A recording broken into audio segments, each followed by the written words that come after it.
السلام عليكم. النهارده هنعمل اكله اللي مفيش بيت مصري ما بيعشقهاش، اكتر اكله محببه لقلوب كتير. يا من كنت حتى كمان برغم انها بتعمل غلبه كتير وبتعمل حلال كتير، بس ما شاء الله اكتر اكله بنحبها جدا. هنعملها بكل بساطه بقى، وبتركاتها بقى وحاجاتها الجميله وبالدقه وبالصلصه وبالحاجات الحلوه بتاعتها دي. برغم انها حلالها كتير، بس احلى اكله بجد بتخش على القلب وتغيير بقى عن المعتاد. ويلا بقى نشوف المقادير. اول حاجه معانا هنعمل الحمص بتاعنا. الحمص بتاعنا طبعا لازم نجيبه ونكون نقعينه قبليها على الاقل ب6 ساعات، بس انا عشان كنت مستعجله وكنت جايباه الصبح، يعني ما كنتش جايباه اللي هو بدري من بدري يعني او من بالليل. فنقعته ساعه ونص او ساعتين بس في ميه دافيه. بس بعد ما يعني بدا يلين شويه، رحت حطاه في ميه وبسلقه عشان اسلقه يعني. وحطيت معاه نص بصلايه وهسيبه بقى يتسلق، وهنزل معاه بملح تقريبا كمان. ممكن ما اكونش ضفته في الفيديو، بس انا ضفت معلقه ملح كده صغيره عشان برضو اللي هو يكون طعمه حلو. والتوابل بقى هحطها بعد ما يكون متسلق بقى كده ويخش في السوا يعني. تمام. هولع عليه النار واروح قافله عليه واسيبه بقى يستوي مع نفسه براحته خالص. زي ما انتم شايفين كده ما شاء الله استوى. انت ممكن اصلا تاكليه كده، اصلا دي يعتبر اكله بتتاكل في الشتاء، بتبقى جميله جدا، اللي هو حمص الشام او بيقولوا عليه الحلبسه. بتبقى جميله جدا وحلوه جدا.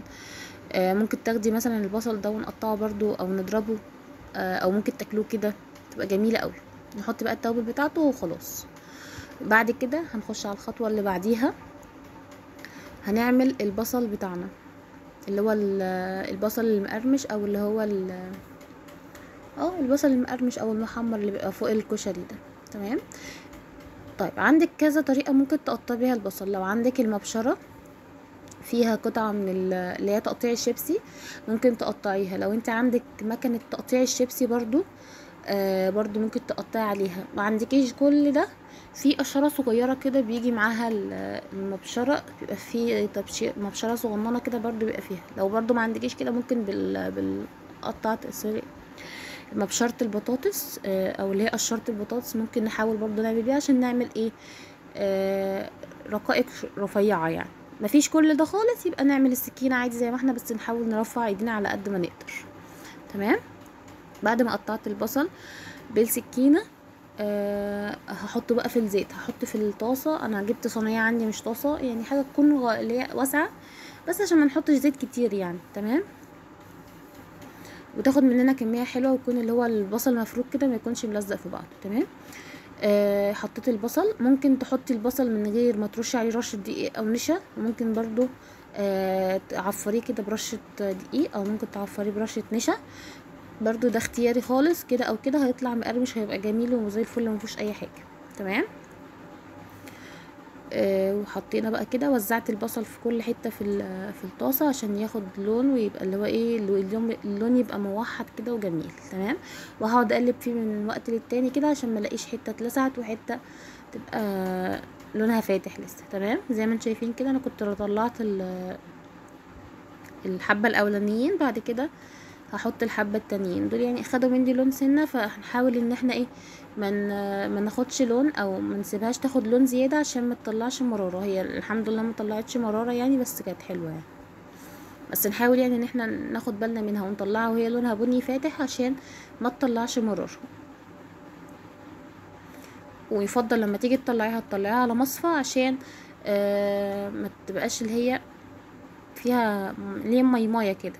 تمام. نطلعها على مصفى عشان تنزل الزيت اللي فيها وتقرمش. تاني خطوة بقى، بعد الحاجات دي كلها، اللي هي التجهيزات اللي في الاول او اللي بتاخد وقت عشان ايه ننجز وقتنا. تمام. تالت حاجة عملناها اللي هي العدس.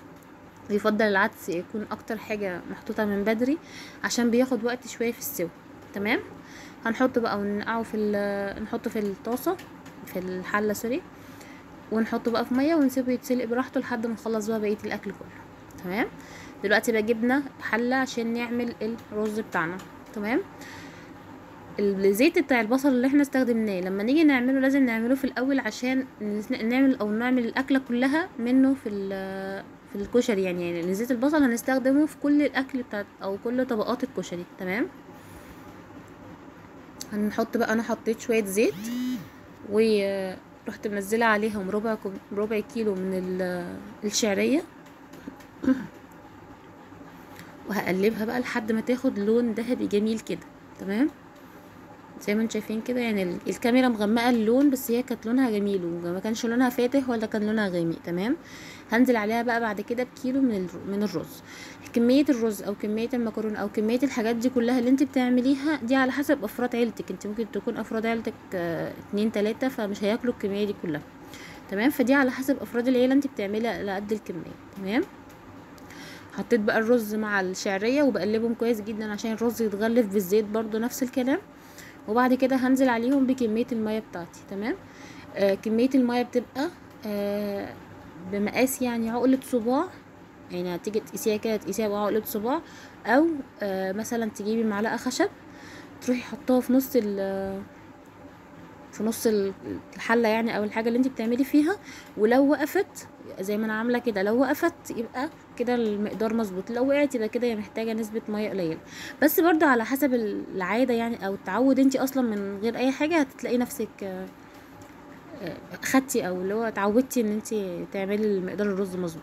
تمام، بس برضو ده بنعمله اللي هم البنوتات الجداد او اي حد يخش مطبخ جديد عشان ما يغلطش فيها. زي ما انتم شايفين كده ما شاء الله طالع معايا مفلفل وجميل جدا. لو لقيناه مثلا المية كانت قليلة معانا وفتحنا عليها، احنا بنسيبه يتشرب وبعد كده نروح مهدين عليه، ولقينا الرز ما لسه ناشف شوية نروح مزودينه رشة مية كده من على الوش، اللي هو ايه، تدينا طراوة شوية، ونسيبه يشتغل يعني، بنسيبه نهدي عليه النار ونسيبه براحته بقى، اللي هو ياخد على البخار كده، ياخد ويدي كده في بعضه عشان حتى ما يستوي. بعد كده خطوة المكرونة بقى دي اسهل خطوة، احنا ممكن نعملها في الاول خالص ونروح سايبينها بقى براحتها خالص. تمام، انا جبت معايا نص كيلو مكرونة، اللي هي الخواتم دي، او اللي هي المكرونة الواسعة دي، ونص كيلو مكرونه سباكيتي. بصي حسب المكرونات اللي انت عايزاها، بس السباكيتي اساسيه. يعني انت مثلا ممكن تحطي مكرونه اللي هي المرمريه الصغننه، ممكن تحطي اللي هي الملولوه دي، ممكن تحطي اللي هي. فخطوه المكرونه دي اللي هي اختياريه جدا، انت ممكن تجيبي اي مكرونه في البيت عندك وتروح عاملاها، يعني عادي سهله جدا. تمام، بعد ما خلصنا المكرونه بتاخدش من 7 ل 10 دقايق، يعني 10 دقايق دي كده كتير قوي عليها، من 5 ل 7 دقايق، لو احتاجت شويه يبقى 10 دقايق. تمام، بعد ما خلصناها رحت مصفياها من الميه بتاعتها خالص في مصفى، وبعد كده رحت مرجعاها للحله تاني اللي انا كنت سالقه فيها عشان ازود لها بقى الزيت. خطوه الزيت دي بتحافظ على المكرونه اطول فتره ممكنه، ما تعجنش في بعضها زي ما احنا بنشوف المكرونه كده لو سيبناها لوحدها. حتى لو انت غسلاها على فكره بالميه تلاقي حس ان المكرونه لزقت في بعضها شويه، انما خطوه الزيت دي، ده كمان زيت على فكره، زيت البصل، وبيديها طعم حلو جدا. فخطوه الزيت دي بتخلي المكرونه مفلفله وتدنيها اطول فتره ممكنه معانا، تبقى اللي هي مفلفله كده ومفرفطه من بعضها. تمام، خطوه بقى الصلصه بقى، يعني يعتبر كده خلاص احنا بنفنش، خلاص احنا كده خلصنا الطبقات كلها بتاعه الكشري. هنخش بقى على خطوه الصلصه. تمام، عارفه ان الاكله خطواتها كتير، بس الاكله دي مشبعه جدا وجميله جدا، ويعني بتسد من الاخر يعني، وحرشه كده، اكله من الاكلات الحرشه بتاعتنا الجميله. دلوقتي انا حطيت الزيت، اخر حبه زيت كانوا معايا من زيت البصل، رحت قطعت عليها بصلايه حلوه كده متوسطه مش كبيره قوي، على حسب انت عايزه ايه. بعد كده رحت محمراها كويس جدا، واول ما اتحمرت واخدت اللون اللي هو الاصفر الحلو الجميل ده، رحت نازله عليها بكيس من الصلصه دي انا مفرزاها عندي في الفريزر. فعادي ممكن تجيله مثلا صلصه عاديه او طماطم عاديه وتروحي ضربها في الخلاط، بس هتاخد وقت منك شويه على ما تتسبك. تمام، بعد ما حطيت الصلصه وقلبتها كويس جدا، رحت نازله بقى بالتوابل بتاعتي. نزلت بربع معلقه فلفل اسود، ربع معلقه كمون، وربع معلقه كزبره، ومعلقه ملح صغيره كده حلوه، ومعلقه سكر. تمام، الملح بنحط بعد كده بندوق عشان نشوف الملح بتاعنا مظبوط ولا لا بس. تمام، هنسيبها بقى نقفل عليها الغطا ونسيبها لحد ما تتسبك وتطلع الماده الدهنيه على وشها كده، يبقى كده خلاص احنا تمام خلصنا الصلصه بتاعتنا. هنقفل عليها ونسيبها. الخطوه دي بقى دي بتخلي العدس معاكي مفلفل وجميل جدا. طيب ازاي؟ يفضل كمان ان انت ما تكونيش مسويه العدس بتاعنا اللي هو سوا مهري قوي عشان ما يعجنش منك. وبتعملي ايه؟ بتروحي حاطه العدس وتروحي حاطه عليه معلقتين زيت وتشوحي فيه. طيب لو لقينا العدس مثلا عجن منا سنه او اللي هو آه طري مننا شويه عن اللزوم، ممكن تقلبيه في الرز على طول عادي زي الفل. انا عملت الخطوه دي ورحت مقلباها ومشوحاها، وبعد كده رحت مقلباها على الرز اختصارا للحلل يعني عادي. بعد كده هنعمل خلطه والدقه. يعتبر احنا كده خلاص خلصنا الخطوات كلها او الطبقات كلها، ما فاضلش غير اللي هي الصوصات بتاعتنا اللي هي الدقه والشطه والصلصه عملناها، وكده يعتبر الاكله بتاعتنا خلصت. جبت معلقه حلوه كده محترمه من الثوم. انا واحده بحب الثوم جدا فعادي جدا براحتك. ممكن كمان ما تعمليش الدقه بتاعتنا اللي هي سخنه، ممكن تعمليها اللي هي اللي على البارد. تجيبي معلقه ثوم وتحطي فيها على الخل والكلام ده كله على البارد مش على السخن، تمام. انا بحبها على السخن، فدي برضو على حسب راحتك. هتجيبي معلقه الثوم، معلقه حلوه كده محترمه، تروحي مشوحاها في حبه سمنه حبه زيت على حسب ما تقدري.